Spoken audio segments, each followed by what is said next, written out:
کہ نبی کریم صلی اللہ علیہ وسلم بیٹھے ہوئے ہیں، ایک صحابی آتا ہے اور آ کے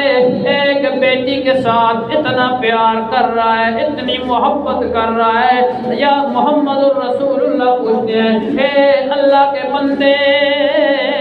کیا تجھے اتنا انوکھا پیار ہے اس بیٹی کے ساتھ؟ ہر جگہ اس کا پیشانی چومتا رہتا ہے، ہر ٹائم اس کو اپنی گود میں اٹھا کے بٹھائے رکھتا ہے، ہر ٹائم اس کے ساتھ لاڈ کرتا رہتا ہے، اس کے نخرے اٹھاتا ہے۔ وہ بندہ کہتا ہے یا رسول اللہ تب تک ہمیں تو نہیں پتا تھا کہ بیٹی کا کیا مقام ہے، بیٹی کی کتنی عظمت ہے، بیٹی کی کتنی عزت ہے۔ جب تک آپ کی اتباع کے اندر آئے ہیں تب تک ہمیں نہیں پتا تھا، آپ کی اتباع میں آ کر ہمیں بھی یہ پتا چل گیا ہے کہ بیٹیوں کا کتنا بڑا مقام ہے۔ وہ بیٹی تو اتنی صبر والی چیز ہے۔ ایک بندہ آتا ہے آ کر محمد الرسول اللہ کو کہتا ہے یا رسول اللہ میں اسلام کے اندر داخل ہونا چاہتا ہوں، میں دین اسلام کے اندر داخل ہونا چاہتا ہوں، میں آپ کے ہاتھ پر بیعت کرنا چاہتا ہوں، لیکن ایک گناہ ایسا ہے جس کی وجہ سے میں اسلام میں داخل ہونے سے ڈر رہا ہوں، اگر میرا وہ گناہ معاف ہو جائے تو پھر میں اسلام میں داخل ہونے کے لیے تیار ہوں۔ اللہ کے پیغمبر محمد الرسول اللہ فرماتے ہیں اے اللہ کے بندے کون سا اتنا بڑا گناہ تو کر بیٹھا ہے، کون سا اتنا بڑا تو گناہ سرزد ہو گیا ہے تجھ سے کہ جس کی وجہ سے تم اتنا ڈر رہا ہے، اتنا خوف ہو گیا ہے؟ وہ بندہ کہتے ہیں یا رسول اللہ بہت بڑا گناہ ہو گیا ہے۔ اللہ کے پیغمبر فرماتے ہیں او بندے کسی عزت دار بندے کے گھر میں کوئی ڈاکہ تو نہیں مارا؟ وہ کہتا ہے نہیں یا رسول اللہ اس سے بڑا گناہ ہو گیا ہے۔ اللہ کے پیغمبر فرماتے ہیں چوری تو نہیں کی؟ وہ کہتا ہے نہیں یا رسول اللہ اس سے بھی بڑا گناہ ہو گیا ہے۔ اللہ کے پیغمبر فرماتے ہیں پھر تو خود ہی بیان کر کے کیا اتنا بڑا گناہ کر کے آگے جو میرے بتانے میں تو سمجھ نہیں آ رہی، میری سمجھ میں تو نہیں آ رہا، اگر تو خود بتا دے تو پھر اس کا دیکھ لیتے ہیں کون سا گناہ ہے۔ وہ بندہ کہتا ہے یا رسول اللہ میں کام کی غرض سے اپنے علاقے سے دور جا رہا تھا، میں نے اپنی بیوی کو یہ نصیحت کی تھی اگر میرے بعد میرا بیٹا پیدا ہوا تو اس کی قدر کرنی ہے، اس کو سنبھالنا ہے، اس کو بڑا کرنا ہے، اس کے اوپر میرا مال اور جائیداد اگر خرچ ہوتی ہے تو کرنی ہے۔ میرے گھر کے اندر اگر بیٹی پیدا ہو گئی تو زندہ درگور کر دینا ہے، گھنٹہ کھود کے ایک گڑھا کھود کے اس گڑھے کے اندر زندہ دفنا دینا ہے،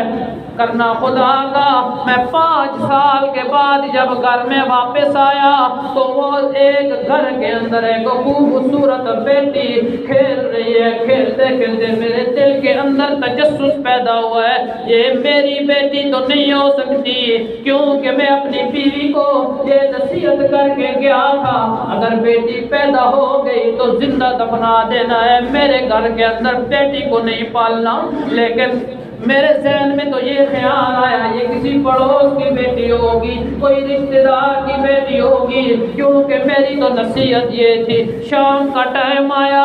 بیوی نے اس بچی کو سلا کر ایک الگ کمرے میں سلا دیا اور جا کے اپنے خاوند کے پاس جاتی ہے۔ خاوند کے دل میں تجسس پیدا ہوتا ہے، خاوند کے دل میں یہ خیال آتا ہے او اللہ کی بندی مجھے یہ بتا جو دن کے ٹائم میرے گھر کے اندر جو بیٹی کھیل رہی تھی، جو بچی کھیل رہی تھی وہ کس کی تھی، یہ کون تھی؟ بیوی پریشان ہو گئی، بیوی کہتی ہے اگر جھوٹ بولتی ہوں تو تب بھی اللہ ناراض ہوگا، اگر میں سچ بتاتی ہوں تو یہ ابھی اس کو زندہ درگور کر دے گا۔ خاوند کو کہتی ہے اگر تو ناراض نہ ہو تو میں تجھے ایک بات بتاؤں، وہ کہتا ہے بتا کیا بات ہے؟ وہ کہتی ہے جب تو نصیحت کر کے گیا تھا کہ میری بیٹی پیدا ہوئی تو زندہ در غور کر دینا، تیرے جانے کے بعد وہ بیٹی ہی پیدا ہوئی تھی، لیکن میں نے اس لیے زندہ در غور نہیں کیا، مجھے رب سے ڈر لگ گیا تھا، مجھے خوف آ گیا تھا۔ ادھر اللہ کے پاک پیغمبر محمد رسول اللہ فرما رہے ہیں اے اللہ کے بندے پھر کیا ہوا ہے؟ یہ قصہ بھی سن رہے ہیں لیکن اللہ کے پاک پیغمبر محمد رسول اللہ صلی اللہ علیہ وسلم کی آنکھوں سے آنسو تر بتر بہ رہے ہیں، داڑھی گیلی ہو گئی ہے، چہرہ سرخ ہو گیا ہے، محمد رسول اللہ کے آنسو بہنا شروع ہو گئے۔ پھر پوچھتے ہیں پھر کیا ہوا ہے؟ وہ کہتا ہے یا رسول اللہ، بیوی کہتی ہے میں نے اس لیے نہیں دفنایا کہ میرا کھلونا تو بنی رہے گی، میں اس کے ساتھ کھیلتی جو رہوں گی، کیونکہ گھر کے اندر ایک ہوتا ہے، دو ہو جائے تو 11 بن جاتے ہیں، اس لیے میں نے اس کو پالا ہے۔ وہ بندہ کہتا ہے یا رسول اللہ، رات ساری مجھے نیند نہیں آئی کہ لوگ کہیں گے کہ تیرا داماد بنے گا، لوگ کہیں گے کہ یہ کیسا بے غیرت انسان ہے، ابو جہل کی پارٹی میرے خلاف باتیں کرے گی کہ اس کے گھر کے اندر بیٹی پال رکھی ہوئی ہے۔ وہ بندہ کہتا ہے یا رسول اللہ، رات گزری ہے، صبح کے ٹائم میں اپنی اس بیٹی کو کہا او بیٹی صبح تیاری کر، تجھے اپنے ماموں کے گھر لے کے جاتا ہوں، تجھے بازار میں لے کے جاتا ہوں، تجھے کھلونے لے کے دیتا ہوں۔ وہ بیٹی بڑی خوشی کے ساتھ تیاری کر دیا ہے، بیٹی تیار ہو کر باپ کے ساتھ جا رہی ہے کہ باپ میرا مجھے کھلونے لے کر دے گا،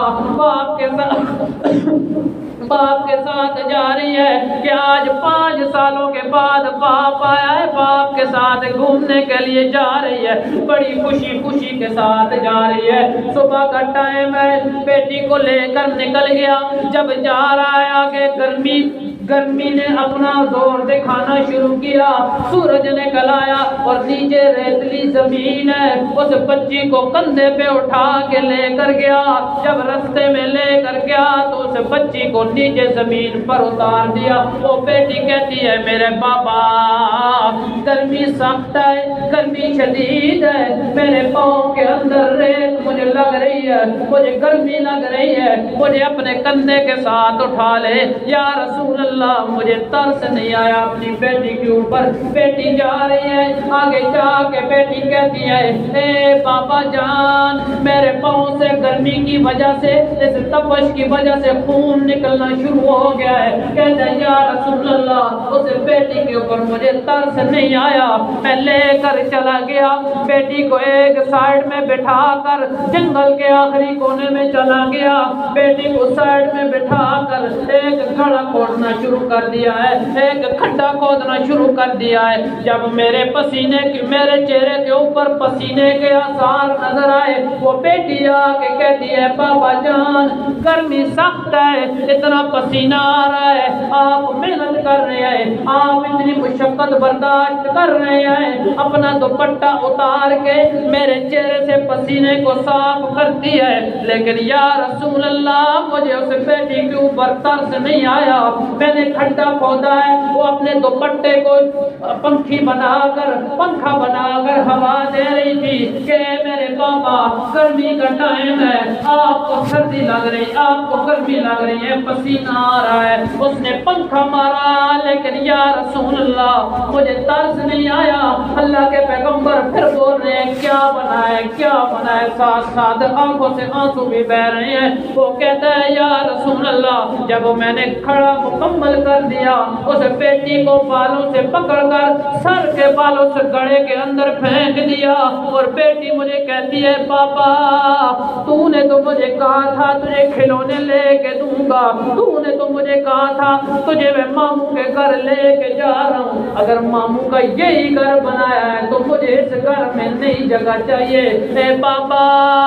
مجھے مار تو نہیں، کچھ شرم کرو، میں تیری بیٹی لگتی ہوں۔ وہ بندہ کہتا ہے یا رسول اللہ اس بیٹی کی اتنی منتوں کے باوجود مجھے ترس نہیں آیا، صرف اور صرف ایک چیز میرے ذہن میں گھوم رہی تھی، لوگ کہیں گے کہ اس کے گھر میں بیٹی کی پرورش ہو رہی ہے۔ وہ کہتا ہے یا رسول اللہ بیٹی نے آخرکار مجھے اتنا کہا ہے اے میرے پاپا اگر مجھے گھر میں نہیں رکھ سکتا، اگر مجھے پال نہیں سکتا، مجھے جنگل کے اندر چھوڑ دے، اگر تو مجھے کھلا نہیں سکتا میں جنگل کے پتوں کے درختوں کے پتے کھا کے اپنا گزارا کر لوں گی، لیکن مجھے زندہ درگور نہ کر۔ وہ کہتا ہے یا رسول اللہ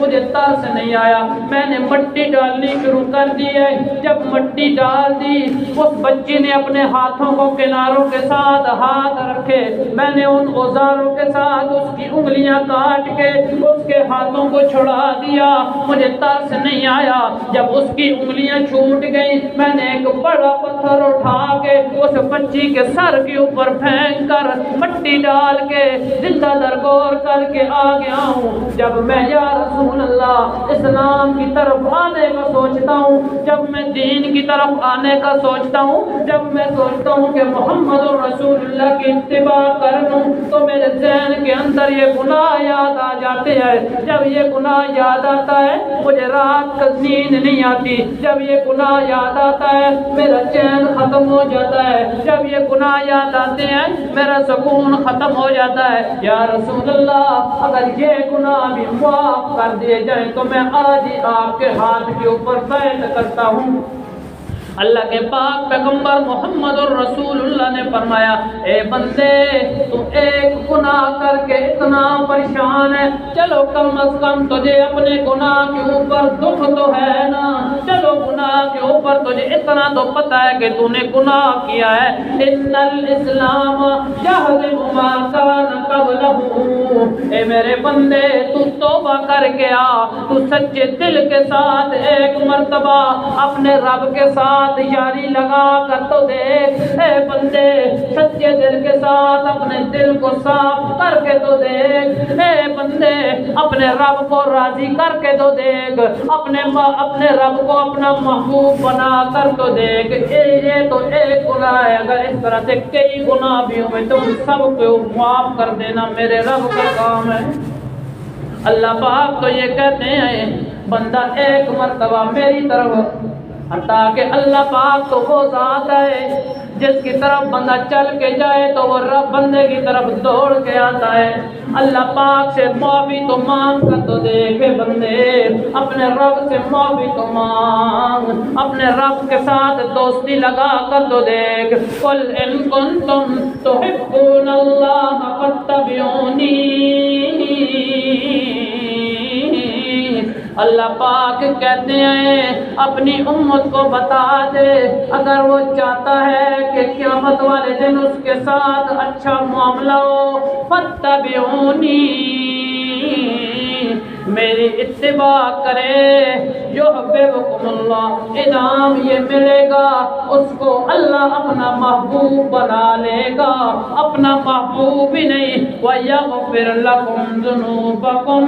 اللہ پاک کہتے ہیں جو بندہ میرے نبی کے بتائے ہوئے طریقوں پر چلے گا، میرے نبی کی سنت کے مطابق چلے گا،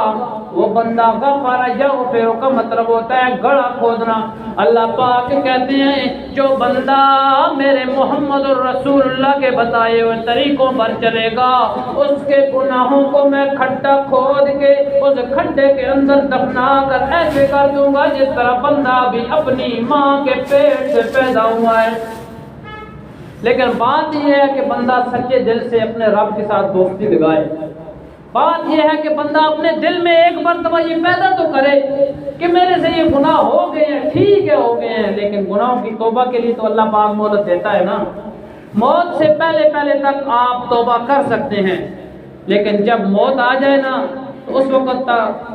فرعون نے بھی توبہ کی تھی لیکن قبول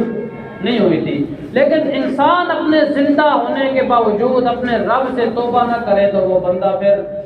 اپنے رب سے خیر کی توقع